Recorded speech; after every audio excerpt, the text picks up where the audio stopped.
ongoing discussion about the Haiti mission. And of course, that was done by our partner, partner broadcast, that is VOA.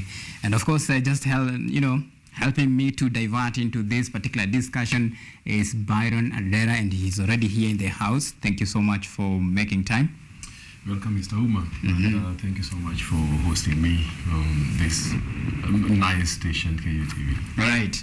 Well, I want us to dive into this particular discussion. And of course, it has evoked a lot of reaction from Kenyans, and clearly you can see there is some sort of mixed reaction.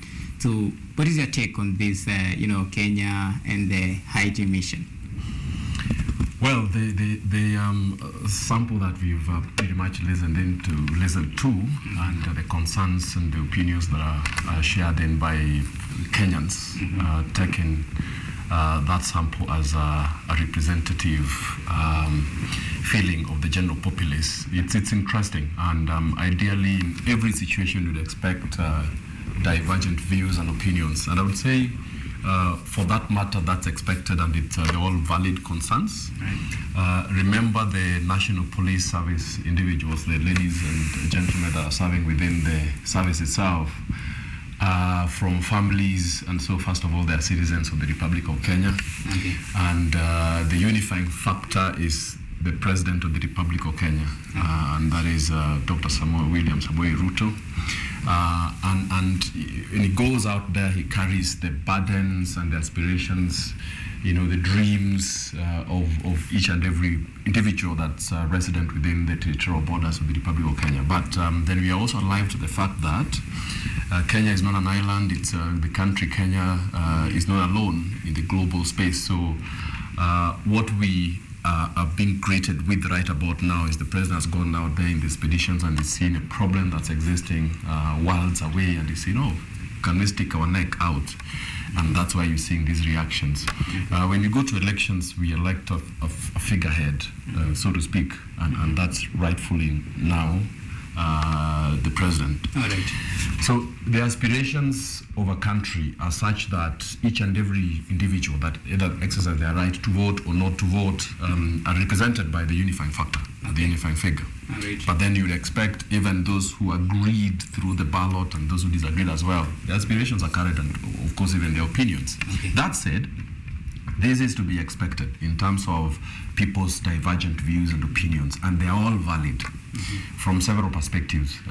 Even from where I sit as a security expert and someone who served within the space of security. To start with, those who are disagreeing with that, their valid points are such that even when they are not themselves directly involved, they could be having sisters, brothers, breadwinners, and they're watching this space and they're digging through a world of experience, having also seen what's going on within the national security space, and particularly within the community of the National Police Service. And they're saying, are we okay sending them in their capacity as now? Right. And the other opinions are also talking about the problems we have back at home. We all know the good old saying, charity begins at home, right? Right? And so they're watching this and saying, before we go out there to dish the extras, and which means you have to come from a point of full satisfaction before you actually, or a level of satisfaction before you actually can go out there to say, I'm actually well optimized to now do the extra. Do we have problems that still need sorting out? Do we have problems that have had to bring challenges to our NPS, so to speak, within the borders that still need to be addressed, and also to prove themselves that they're able to actually address themselves with those problems before they take on to bigger ones? So those are valid concerns. And then for the people that are saying, that's a good move, I also agree that if we have the full confidence that I've seen being exuded by officials here and there as to how our preparedness and capacity to go help a brother out there. Remember, we're in a global village. Right. That would give us the bragging rights in the global space, geopolitically. All the other countries that are watching this space, because Kenya is taking the lead. Okay. If we so succeed that will give us that bragging rights, and the president as the unifying factor can pretty much now FedEx this elsewhere. The next could be Ukraine, the next could be some other country, the next could be Uganda, the next could be a South African country or so, the next could be. So that gives us quite some standing in the global space, and as a solid ally, that if countries are speaking, talking to the mutuality of interests in terms of pursuits of global interests, be it security, safety, economically, then Kenya will benefit from that. But beyond that as well, you are seeing the trumpet sounding from other nations, and the big brother, so to speak, the US of A, has that confidence that Kenya can do this business. If they know something that we don't know and other people also don't know, then so be it. All right. Well, you talk about Kenya actually positioning itself as, one of the countries that could actually solve some of the, the security issues. Yes. But there is very key question that many are asking. When you look at the Haiti right now, they don't have a functioning government and, of course, parliament for that matter. And in this case scenario, it is a government that has to request for this sort of help. So who made the call? That is the big question, even as we take a look at what could actually be possible for Kenya should the mission itself be a success.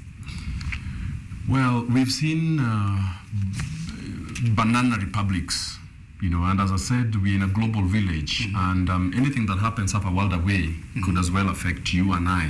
That insecurity in a different place, as the Americans rightfully said, during the reign of Bush, and of course it got to Obama, later on, and through all these governments, particularly on terrorism, they say terrorism anywhere is terrorism, everywhere. Okay, and that's why all these interests do matter to us. I mean, someone failing to wash their hands and carelessly scratch their nose half a world away meant that corona was able to spread from China, the epicenter, across the globe, and it became a pandemic. They say the only mistake that happens right now in this world, being the global village that we are in, and with the speed of transfer of information and mobility, pretty much human beings are able to move a lot faster and further away. Means that a problem in Haiti could pretty much translate into a problem within the Republic of Kenya if it's not addressed. So that's one perspective. Sorry to cut you short. When you talk about the problem, in Haiti now translating to Kenya, in the spirit of brotherhood, well, when you look at things that are happening, and when this is now we take a look at the Constitution, and even when you look at the Police Act, well, when it comes to such mission, maybe many will have thought there is a specialist, or rather a specific field for Kenya Special Forces, like the Kenya Defense Forces. Why the Kenya Police? Well, I don't speak for the police, and particularly I also don't speak for the president. From where I sit, I look at a number of factors, and I consider other specialist analysis that have gone down into this space. I mean, and the confidence that has been exuded by other quarters. If that were the case, and if it's the case, as we hope it should be, and they are matching, they are tuned to the challenge, the test of the challenge, and it's been seen fit, both in terms of capacity and the kind of the pedigree of men that are going to be selected for this job, and they are confident they can sort this out, good enough. But voices have been raised here and there as to whether we are rushing into something that is not considered adequately, whether we are also transferring some false sense of capacity from one place to another before we actually get our act together. And those are valid concerns.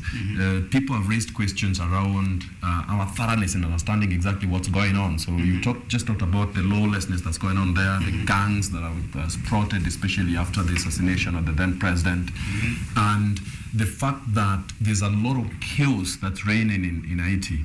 And as they say, and I'll call on to the studies that have been done in this space of the psychology of criminal conduct. Johan Galtung or the structural violence theory in 1969. All right. That an organization or just the way the systems are organized can actually cause violence if people are prevented from reaching their basic needs. And with in Haiti, maybe just 1 minute, in terms of the sum total of the populace that's living within the borders of territorial Haiti, more than half are living below poverty lines. 3,000 have been murdered, 1,500 in excess of that have been captured and kidnapped for ransom. So there's a lot of chaos that's going on there. Are we prepared for that? Have we done good enough studies to think of appropriately optimizing our capacity to meet those particular challenges in Haiti? All right, well, that is a good question, and of course, hold on to that thought. We are taking a short break. When we come back, we'll be taking a look at, the capacity, if actually Kenya, we have the capacity to actually succeed in this mission. So that discussion will be coming to you in just a while. But first thing, let's take this short break.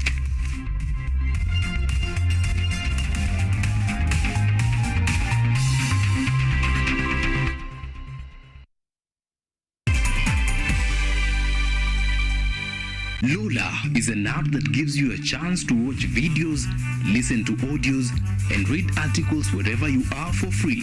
Motivational stories, dramas, campus life, technology, lifestyle, adventure, sports, academics, jobs, entertainment, and more. Download Lola now on Play Store. All you need, you got Lola.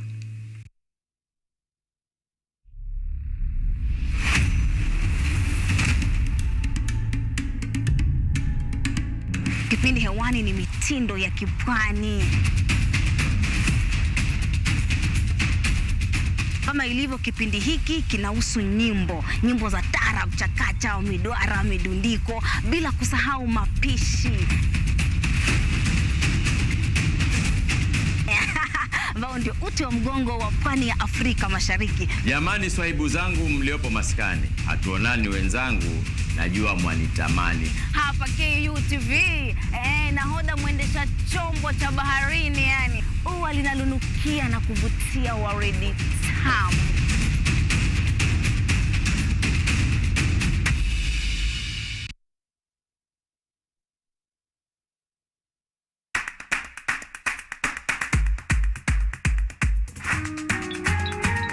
What are some of the ways through which you can develop these skills so that you are comfortably fitting into the job? You have to put yourself in positions where you are uncomfortable. Uncomfortable in the sense that you are not clear about what to do. Because I used to work a corporate job before. So when I left, I happened to visit someone's farm around this area. So this project is called Security Breach Detector and Readiness Familiarize. It is meant to be used to detect, detonate explosive. We'll tackle all the tough issues, discuss all the weird moments, and hopefully share a few laughs along the way.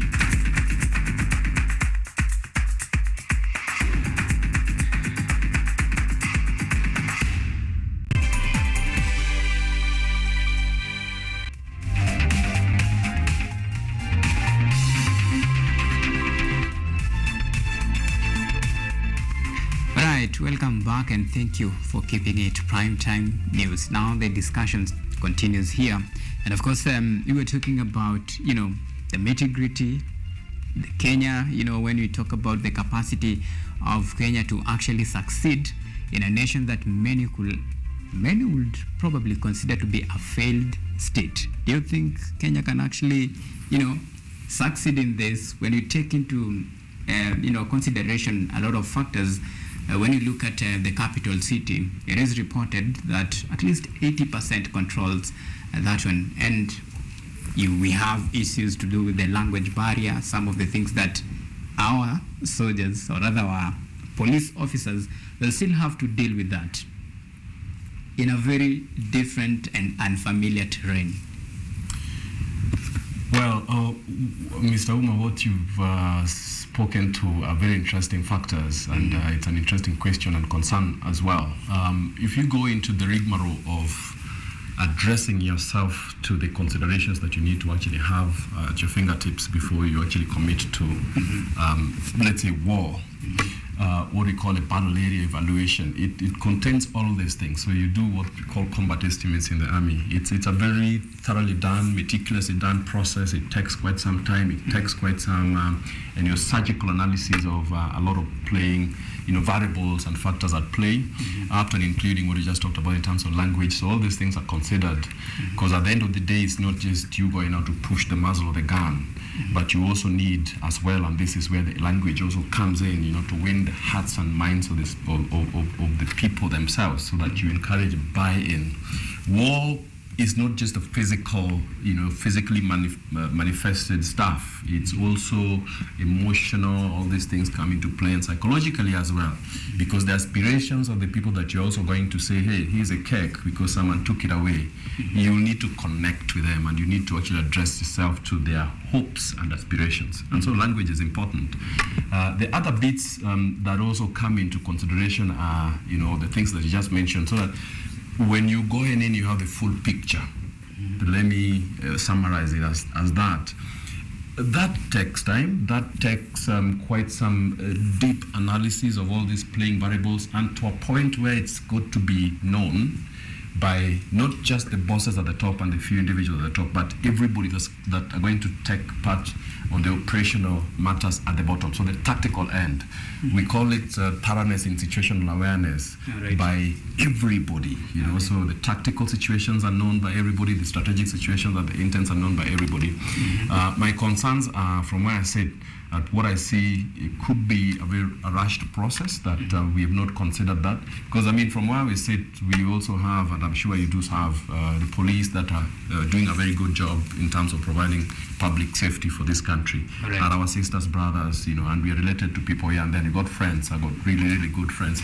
And so when people talk and there's all this transmission of information and communication, you have the sense that they may not have that thoroughness in understanding. They may not have the language in itself. And those are things that you can train up very quickly, and you start to know, is it Portuguese or French? It's not a language that, and predominant within the borders, actually it's a shame, but we still have difficulties, and we have a level of animosity even between the citizenry and our police as it is, even when we are connected by commonness in terms of the language, for that matter.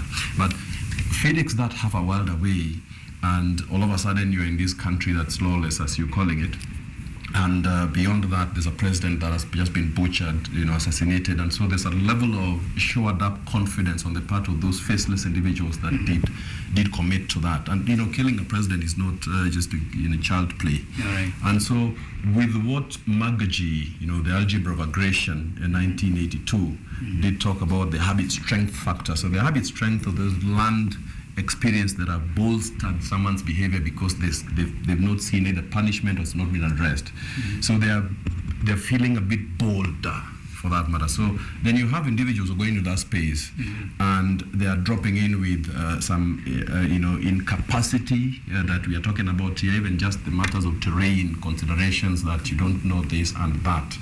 Those are very important factors to consider. So in the grand scheme of things, when we talk capacity, we can also drag in some, learnings that we had. I'm proud to have been on TV in 2017, national TV, one of the stations I won't mention because I'm on a different one. And there was a huge indictment on our National Police Service, and I graciously and humbly submitted to the then IG, albeit on national made TV, that it would be nice, much as that report was a huge indictment on our NPS, it would be nice to actually take it to a bit of seriousness and do a bit of introspection. Right. I'm talking about a report that was done in 2017, and that came out around in November or thereabouts, by World Internal Security and Police Index, WISPI, in conjunction with IP, the Institute of Economics and Policy, that ranked our National Police Service as third worst in the world. All right. And the domains that were considered then, this is 2017, were what we just talked about, capacity, and there was processes, there was legitimacy, and there was outcomes. If you consider these domains, and someone ranked you, Mr. Auma, as the third worst performing journalist on KUTV, you'd be walking with a lot of eggs on your face. But that said, if that was correctly done and you give and take, there's always the margin of error. That was a huge indictment. And if you are talking processes, we all know the admission of the IG currently said our officers are actually corrupt. Okay. So that speaks to some of the processes that could actually be affecting the choice of the raw material that gets into the service and possibly then impacting the product at the back end of things. That's just processes alone. Right. But if you consider the other things in terms of professionalism and of course the preparedness, the optimization of the service to do a proper job, we could possibly be looking at this space and we are working off a wrong picture of the reality perhaps, and maybe just being a bit more boisterous. Okay. And it may need for us to consider these things clearly in the face of these challenges that we're facing in order to wed ourselves to the correctness in terms of application and again in terms of resolving a situation at hand with proper analysis of those challenges themselves. All right. Well, when you talk about preparing and for the eventuality that might actually arise, well, when you look at the reality now in Haiti, the gang itself, it's reported that at least 162 different group of gangs against 3,000 police officers countrywide. When you look at the glim statistics itself as it is, well, do you think this is something like it's like you're walking into an ambush as a soldier, of course, because you know what is happening, all these areas and the danger ahead, and still Well, that is a job that we take very honorably. That's a job that we take very boldly. You don't pray for a weaker back. We pray for a stronger back. But that said, look, there's always inherent risks in every operation, and people sign up for those jobs. And I'm very certain that the members of the NPS that went out there to look for those jobs, 9 out of 10 they expected themselves to be signing up for something that meant that they would possibly put their lives on the line in order to take other lives. The business of soldiering, to a huge extent, is that you actually could go to a point where you pay with your own life. That's the ultimate sacrifice. When I became a paratrooper, we all knew that we were going to jump with the pieces of nylons on our backs, but that did not stop us from trying for the parachute regiment and possibly going higher to become special forces operators, which is the tip of the spear. So there's always those operational risks to consider. If anything, that would be a field day. That would be a nice game and a day in office. If you were to ask me if it was us that were chosen, and I'm very certain if it was pushed in the doorstep of the special forces, they would be happy to go there to answer that call. But that said, there's a level of keenness to address ourselves to the correct reality, which is, are we really able to do this? Do we have the capacity to do this? So all these things that I'm talking about are addressing themselves to this reality, the true picture of the reality, that these are the considerations around the enemy force, if you may, that you're going to deal with. So we always treat the enemy with quite a lot of respect. You don't just say, oh, we're going to finish them. Because there'll be things, if you do that level of mysteriousness can get you into a place where you don't get to respectfully analyze all the factors at play. You could be walking into the ambush that you're talking about right here. So the 162 gangs, the 3,000 policemen, that would be very good information and intelligence to someone who's going to analyze that and say, hey, how do we then coin the best courses of action to combat this?